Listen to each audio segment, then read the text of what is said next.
Instagram ফলোয়ারের নিরিখে মার্কিন president Donald Trump, ব্রাজিলের প্রেসিডেন্ট লুইস ডি সিলভা, তুরস্ক ও ইন্দোনেশিয়া এমনকি আর্জেন্টিনার প্রেসিডেন্টকেও ছাপিয়ে গেলেন ভারতের প্রধানমন্ত্রী নরেন্দ্র মোদী। সোশ্যাল মিডিয়া প্ল্যাটফর্মে তার ফলোয়ারের সংখ্যা 10 কোটির গণ্ডি ছাড়িয়েছে। বিশ্ব নেতা এবং রাজনীতিবিদদের মধ্যে প্রথম এই নজির গড়লেন নরেন্দ্র মোদী।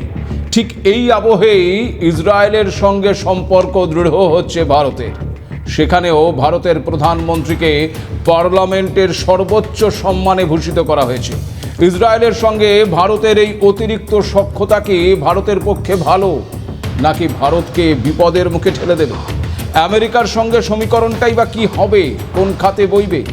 মোদির এই জনপ্রিয়তা কি আসন্ন বাংলার নির্বাচনে বিজেপির ভোট বাক্সে কোনোভাবে প্রভাব ফেলবে?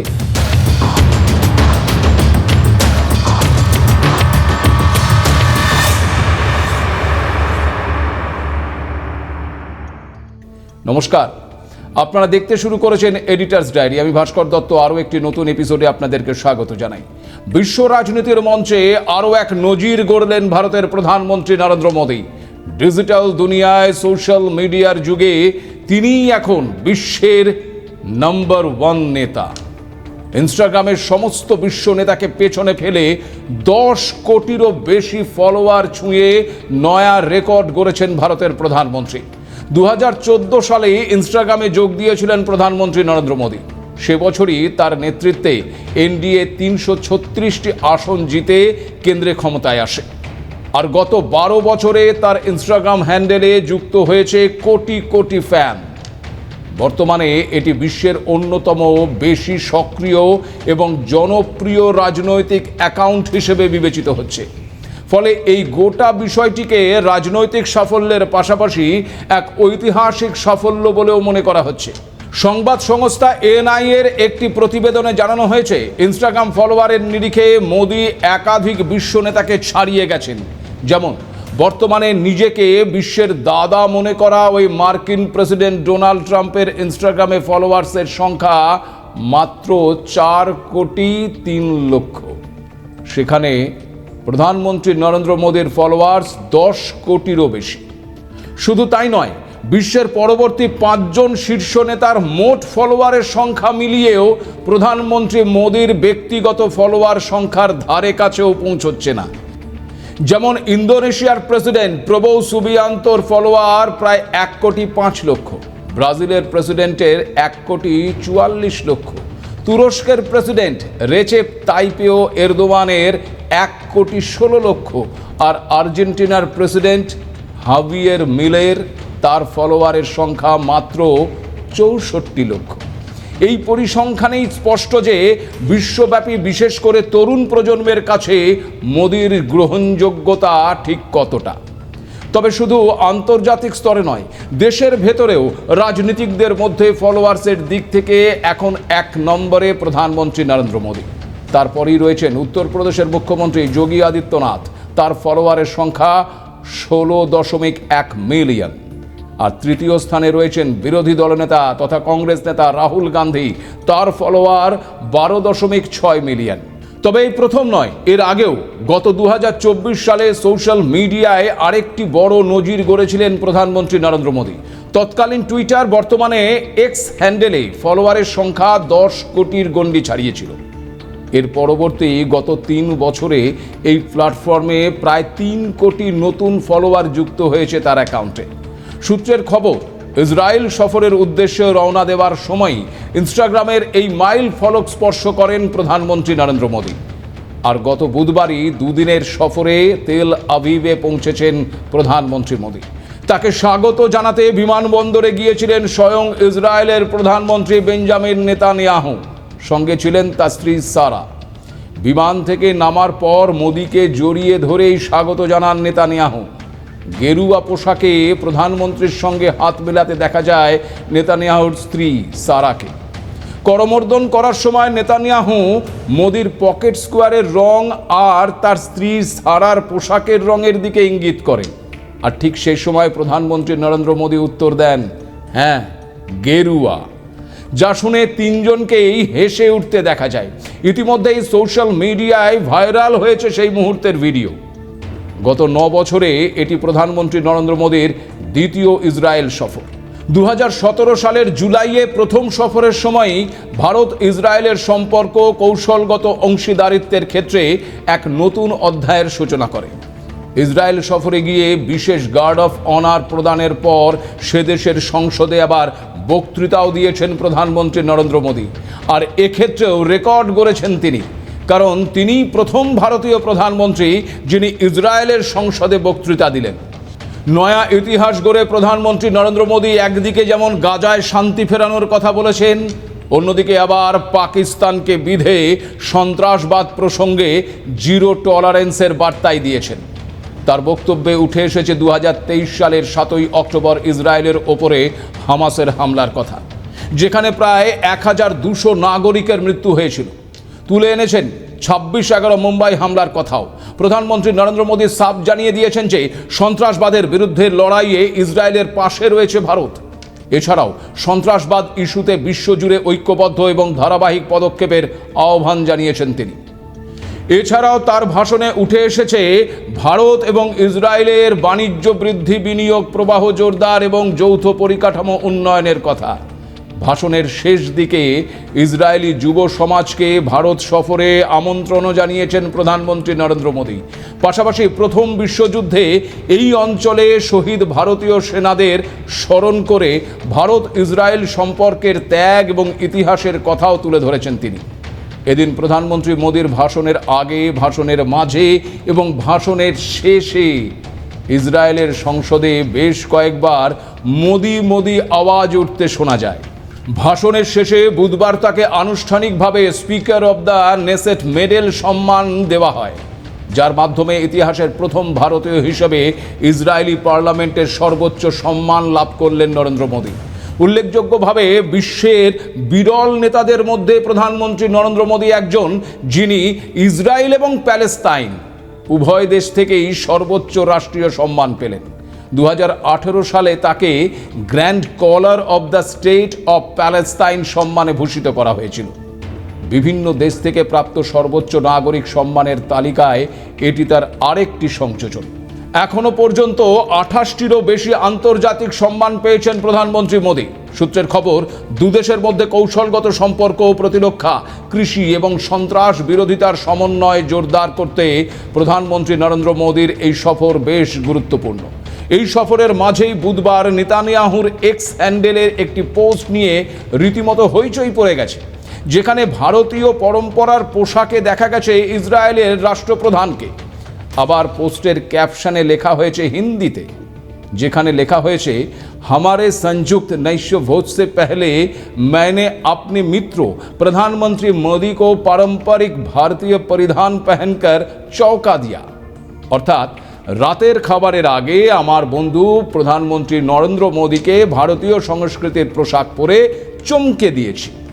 আর প্রধানমন্ত্রী নরেন্দ্র মোদীও এক্স হ্যান্ডেলে ভারতীয় পোশাকে নেতানিয়াহুর ছবি দেখে পোস্ট করে লিখেছেন, বহুত হি শানদার। ভারতীয় পোশাকের প্রতি আপনার ভালোবাসা আসলে আমাদের দেশের সংস্কৃতি এবং ঐতিহ্যের প্রতি আপনার সম্মান তুলে ধরেছে। তবে কেবলমাত্র এই পোশাকেই নয়, মোদীর সফরে নানাভাবে ইসরায়েল ভারতের প্রতি গভীর বন্ধুত্বের বার্তা দিচ্ছে।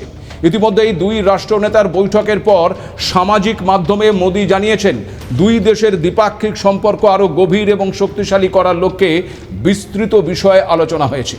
একই সঙ্গে গভীর আলোচনা হয়েছে মধ্যপ্রাচ্যের সাম্প্রতিক অস্থিরতা নিয়েও। এদিকে নেতানিয়াহু আবার লিখেছেন, একেই বলে প্রকৃত বন্ধুত্ব। এছাড়াও তিনি জানিয়েছেন যে এই সফরে দুই দেশের মধ্যে অর্থনীতি, প্রতিরক্ষা, কূটনীতি সহ একাধিক ক্ষেত্রে বেশ কিছু গুরুত্বপূর্ণ চুক্তি স্বাক্ষরিত হবে। সব মিলিয়ে গোটা বিষয়টিকে দুই দেশের মধ্যে কূটনৈতিক অংশীদারিত্বের সম্পর্ক আরও মজবুত হওয়ার উদাহরণ বলেই মনে করছে কূটনৈতিক বিশেষজ্ঞরা। এছাড়াও আপনারা জানেন যে প্রতিরক্ষা খাতে দীর্ঘদিনের সম্পর্ক ভারত আর ইসরায়েলের মধ্যে। সাম্প্রতিক সময়ে এই সম্পর্ক আরও গভীর হয়েছে। এই ঘটনা এমন একটি সময় ঘটছে যখন ইরান আমেরিকা দ্বন্দ্বের কারণে একটা যুদ্ধ পরিস্থিতি তৈরি হয়ে রয়েছে মধ্যপ্রাচ্য তথা পশ্চিম এশিয়ায়। জারি রয়েছে ইসরায়েল হামাস দ্বন্দ্ব। এই পরিস্থিতিতে ভারতের সঙ্গে ইসরায়েলের অতিরিক্ত ঘনিষ্ঠতা কি ভারতের বিপদ ডেকে আনতে পারে? সবথেকে গুরুত্বপূর্ণ প্রশ্ন হলো, প্রধানমন্ত্রী নরেন্দ্র মোদীর এই বিশ্বব্যাপী জনপ্রিয়তা কি আসন্ন এই বাংলার নির্বাচনে বিজেপির ভোট বাক্সে ইতিবাচক প্রভাব ফেলতে পারে? মধ্যপ্রাচ্যে এখন উত্তেজনার পরিস্থিতি। এই আবহে ইসরায়েল সফরে প্রধানমন্ত্রী নরেন্দ্র মোদী, জানিয়ে আন্তর্জাতিক স্তরে ইতিমধ্যেই বেশ জল্পনা শুরু হয়েছে। আর মোদীর এই সফর যে ভীষণ গুরুত্বপূর্ণ হয়ে উঠেছে তার নেপথ্যে বেশ কয়েকটি কারণ রয়েছে। কারণ প্রধানমন্ত্রী নরেন্দ্র মোদীর সফরের আগে ইসরায়েল এক নতুন গোষ্ঠী তৈরি করার ডাক দিয়েছে। নেতানিয়াহু এর নাম দিয়েছেন হেক্সাগন অফ অ্যালায়েন্স। তিনি চাইছেন পশ্চিম এশিয়ার, মধ্যপ্রাচ্য এবং তার আশেপাশের চরমপন্থী যে শক্তিগুলো রয়েছে তাদের রুখতে এবং পাল্টা জবাব দিতে কাজ করবে এই হেক্সাগন বা ষড়ভুজ। আর এই প্রচেষ্টায় তারা পাশে চাইছে ভারতকে। সে কথা প্রকাশ্যেই জানিয়েছেন নেতানিয়াহু চান পশ্চিম এশিয়া এবং তার আশেপাশের এমন অক্ষ গড়ে তুলতে যা চরমপন্থী সংগঠনগুলোকে জবাব দিতে পারবে। অনেকের মতে সৌদি আরব, পাকিস্তান, তুরস্ক যে ইসলামিক ন্যাটোর কথা ভাবছে তার পাল্টা জোট চাইছেন এখন ইসরায়েলের প্রধানমন্ত্রী। যদিও ভারতের তরফে এই জোট নিয়ে এখনও আনুষ্ঠানিকভাবে কোনো বিবৃতি দেওয়া হয়নি। তবে নেতানিয়াহু জানিয়েছেন তার এই হেক্সাগনে ভারত অন্যতম গুরুত্বপূর্ণ সদস্য হবে। গ্রিস এবং সাইপ্রাসের মতন দেশও এর সদস্য হবে। আরবের একাধিক দেশ, আফ্রিকা এবং এশিয়ার অনেক দেশও এই গোষ্ঠীর সদস্য বা অংশ হতে পারে বলে দাবি করা হয়েছে নেতানিয়াহুর ওই বিবৃতিতে। মূলত শিয়া মুসলিম এবং তাদের সঙ্গে যুক্ত হামাস, হিজবুল্লাহ, হুতিদের বিরুদ্ধে গোষ্ঠী তৈরি করতে চাইছেন নেতানিয়াহু। ইসরায়েলের প্রধানমন্ত্রী স্পষ্ট জানিয়েছেন প্রতিরক্ষা, নিরাপত্তা এবং গোয়েন্দা তথ্য আদান প্রদানে এই দেশগুলো এখন থেকে একজোট হয়ে কাজ করবে। আর এখন প্রশ্ন হচ্ছে, ভারত যদি এই জোটের সদস্য হয় তাহলে পরিস্থিতি কোন দিকে এগোবে? কূটনৈতিক বিশেষজ্ঞদের মতে ইসরায়েলের সঙ্গে সামরিক জোটে গেলে ভারত যে উপকৃত হবে তা নিয়ে কোনো দ্বিমত নেই। গত বছর পাকিস্তান এবং সৌদি আরবের মধ্যে যে সামরিক চুক্তি হয়েছে তার নিরিখে এই জোট ভারতের জন্য যে জরুরি তা বলার কোনো অপেক্ষা রাখে না।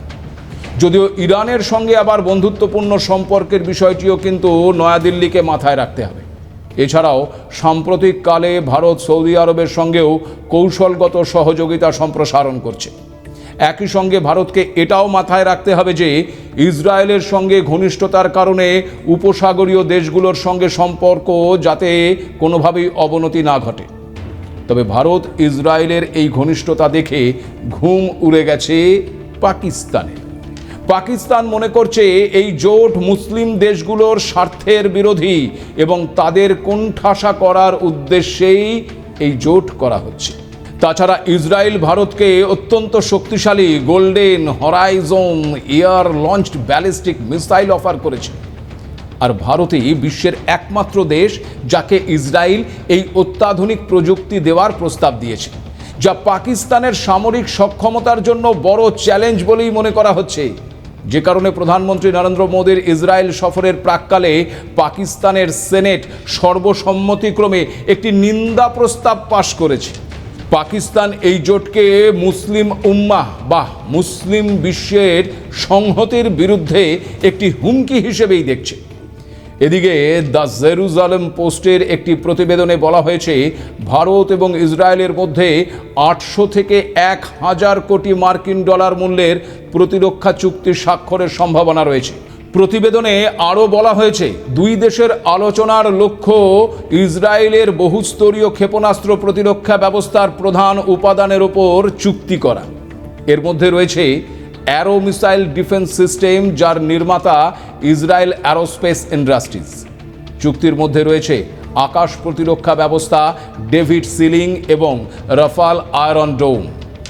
এছাড়াও প্রতিরক্ষা চুক্তির আওতায় থাকা এলবিটের হারমেস 900 ড্রোন কেনার বিষয়েও আলোচনা হবে। বিশাল এই প্রতিরক্ষা চুক্তির সঙ্গে ইসরায়েল সম্ভবত ভারতের জন্য বিভিন্ন ক্ষেত্রে প্রযুক্তিগত সাহায্য দিতে পারে। সব মিলিয়ে নরেন্দ্র মোদীর এই সফর ভারতের দূরপাল্লার ব্যালিস্টিক, মাঝারি এবং ছোট ক্ষেপণাস্ত্র প্রতিরক্ষা ক্ষমতা আরও শক্তিশালী করতে সহায়ক হবে বলেই মনে করা হচ্ছে। স্বাভাবিকভাবেই ঘুম উড়ে গেছে পাকিস্তানের। ফলে ভারতের বর্তমান পদক্ষেপ দেখে অনেকেই বলছেন মোদির এই সফর আদতে ভারসাম্যের সফর। তবে সব মিলিয়ে ভারতের প্রধানমন্ত্রীর ভূমিকা যে বিশ্ব রাজনীতিতে যথেষ্টই গুরুত্বপূর্ণ তা কিন্তু আরও একবার স্পষ্ট হচ্ছে। কিন্তু এই যে নরেন্দ্র মোদীর জনপ্রিয়তা, তা কি আসন্ন এই বাংলার নির্বাচনে গেরুয়া শিবিরের জন্য লাভজনক হবে? দেখুন, আপনারা জানেন যে ভোটের আগে রাজ্যের 294টি বিধানসভা কেন্দ্রে পরিবর্তন যাত্রা করবে বিজেপি। এরপর ব্রিগেডে নরেন্দ্র মোদীর জনসভা থেকেই বিধানসভা ভোটের দামামা বাজাতে চাইছে পদ্ম শিবির। জানা গেছে পরিবর্তন যাত্রার সূচনা করতে মার্চের প্রথম সপ্তাহেই কেন্দ্রীয় স্বরাষ্ট্রমন্ত্রী অমিত শাহ, বিজেপির সর্বভারতীয় সভাপতি নীতিন নবীন, রাজনাথ সিং, দেবেন্দ্র ফডনবিস, শিবরাজ সিং চৌহান, নীতিন গডকরি, স্মৃতি ইরানির মতন হেভিওয়েটরা রাজ্যে আসছেন। আর এই আবহেই ইতিমধ্যেই প্রধানমন্ত্রী নরেন্দ্র মোদী রাজ্যবাসীকে একটি খোলা চিঠিও লিখেছেন। উল্লেখযোগ্যভাবে এই চিঠির শুরুতে জয় শ্রীরাম নয়, বরং সমস্ত বাঙালির আবেগকে প্রাধান্য দিয়ে জয় মা কালী বলে সম্বোধন করতে দেখা গেছে প্রধানমন্ত্রী নরেন্দ্র মোদীকে। মনে আছে, লোকসভা ভোটের আগেও পশ্চিমবঙ্গের মাটিতে দাঁড়িয়ে তার শেষ বক্তৃতাতেও মোদী জানিয়েছিলেন জয় শ্রীরাম আর জয় মা কালী ধ্বনিতে কোনো ফারাক নেই। এছাড়াও গত বছর জুলাই মাসে দুর্গাপুরের সভায় মোদীর মুখে শোনা গিয়েছিল জয় মা কালী, জয় মা দুর্গা ধ্বনি। একবারের জন্যও তাকে জয় শ্রীরাম বলতে কিন্তু শোনা যায়নি। যাই হোক, বাংলাবাসীকে লেখা খোলা চিঠিতে প্রধানমন্ত্রী বোঝাতে চেয়েছেন বিজেপি পশ্চিমবঙ্গে ক্ষমতায় এলে তারা বিভিন্ন সমস্যা দূর করবেন। পাশাপাশি অনুপ্রবেশের প্রসঙ্গ উত্থাপন করে তিনি উদ্বেগ প্রকাশ করেছেন। মহিলাদের নিরাপত্তা বিজেপির অগ্রাধিকার বলেও উল্লেখ করেছেন প্রধানমন্ত্রী তার নোটে। রাজনৈতিক বিশ্লেষকদের মতে প্রধানমন্ত্রীর স্লোগান এবং বার্তার এই পরিবর্তন আসলে বিজেপির কৌশলগত অবস্থানটাকেই কিন্তু স্পষ্ট করে দিচ্ছে। বাংলার আঞ্চলিক আবেগ এবং ধর্মীয় সাংস্কৃতিক পরিচয়ের সঙ্গে সাযুজ্য রেখে প্রচারকে আরও প্রাসঙ্গিক করে তুলতেই এই পদক্ষেপ বলেই মনে করছে রাজনৈতিক মহল। তবে বাংলার বাস্তব রাজনীতির জমিতে দাঁড়িয়ে দেখলে মোদীর আন্তর্জাতিক এবং জাতীয় জনপ্রিয়তা নিঃসন্দেহে বিজেপির প্রচারের গতি বাড়াবে। কিন্তু সেটি সরাসরি ভোটে রূপান্তরিত হবে কিনা সেটা বড় প্রশ্ন। কারণ পশ্চিমবঙ্গের ভোটের অঙ্ক মূলত নির্ধারিত হয় শক্তিশালী স্থানীয় সংগঠন, সংখ্যালঘু ভোটের প্রবণতা, গ্রাম বনাম শহরের ভিন্ন রাজনৈতিক মনস্তত্ত্ব এবং আঞ্চলিক নেতৃত্বের গ্রহণযোগ্যতার ওপর। আর বিজেপি গত কয়েক বছরে সংগঠন বিস্তারে জোর দিলেও গ্রামীণ স্তরে এখনও তাদের কিছুটা খামতি রয়েছে, বিশেষ করে যেখানে স্থানীয় নেটওয়ার্ক এবং সামাজিক সমীকরণ দীর্ঘদিন ধরেই ওই তৃণমূলের নিয়ন্ত্রণে। একই সঙ্গে সংখ্যালঘু ভোটের বড় অংশ এখনও স্পষ্টভাবে তৃণমূলমুখী, আর এটি বাংলার নির্বাচনী ফলাফলের নির্ণায়ক ফ্যাক্টর। তবে এসআইআরকে একটা বড় হাতিয়ার বলে মনে করছে গেরুয়া শিবির। বিপুল সংখ্যক ভুয়ো ভোটারের নাম বাদ গেলে বিধানসভা ভিত্তিক ভোটের সমীকরণ অনেকটাই বদলে যেতে পারে বলেই মনে করছে তারা। আবার অন্যদিকে শহুরে মধ্যবিত্তের একাংশের মধ্যে মোদির ভাবমূর্তি ইতিবাচক হলেও প্রান্তিক মানুষের মধ্যে তা অনেকটাই কম। কারণ প্রান্তিক এলাকায় ভোট ব্যাংক নির্ধারিত হয় উন্নয়ন, ভাতা, স্থানীয় প্রশাসন এবং প্রার্থী ভিত্তিক সমীকরণে। ফলে পশ্চিমবঙ্গে এ লড়াই মূলত জাতীয় বনাম আঞ্চলিক নেতৃত্বের প্রতিদ্বন্দ্বিতা। সেখানে আবার মমতা বন্দ্যোপাধ্যায়ের মতন তুখোর রাজনীতিবিদের ব্যক্তিগত প্রভাব একটা বড় ফ্যাক্টর। উল্টো দিকে তাই মোদির জনপ্রিয়তা বিজেপির কাছে একটা বড় অস্ত্র হতেই পারে। তবে চূড়ান্ত ফল নির্ভর করবে আঞ্চলিক সংগঠন, সামাজিক উন্নয়ন আর স্থানীয় আস্থার রাজনীতির ওপরে। আজ এ পর্যন্তই। নমস্কার।